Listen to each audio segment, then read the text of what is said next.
La chiusura delle borse, realizzato in collaborazione con il Sussidiario.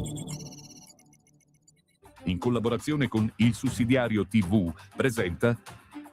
la chiusura delle borse di oggi.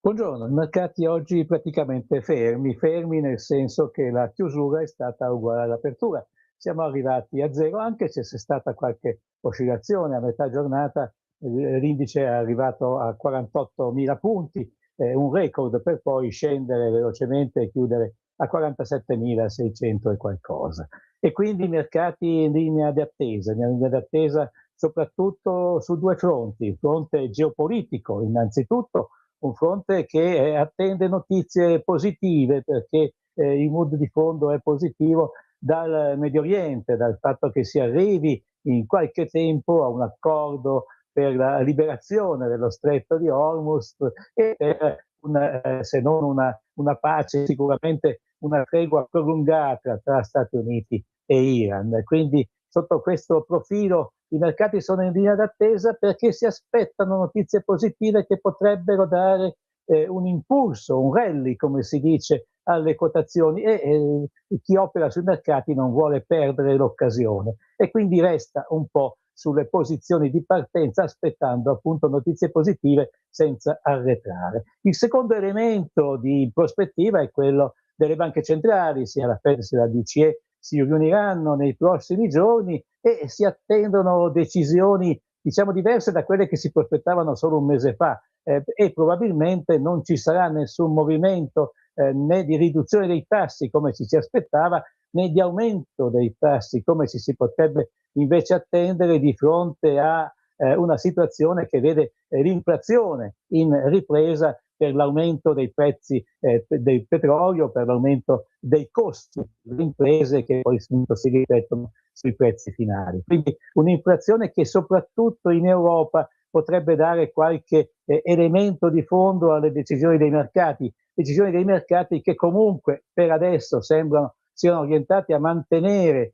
i livelli attuali pur con qualche elemento di fondo, con qualche accentuazione in prospettiva di quello che potranno essere le decisioni nei prossimi mesi e quindi decisioni che potrebbero essere impostate al rialzo sia sul fronte americano dove peraltro si attende il cambio della guardia alla Federal Reserve sia sul fronte europeo dove Christine Lagarde si è dimostrata molto prudente e molto attenta appunto a quali potranno essere gli sviluppi dei mercati. Ecco, sul fronte delle singole azioni dei singoli comparti non ci sono stati grandi movimenti, quello che si nota è che ci sono state un po' di prese di beneficio sui titoli che hanno corso di più nelle scorse settimane, per esempio Avio o STM, e quindi oggi hanno fatto segnare un piccolo passo indietro, mentre l'attenzione è tornata sui titoli bancari con BPER Banca e Mediolanum in prima fila e sui titoli legati un po' alle esplorazioni petrolifere come Saipem che è cresciuta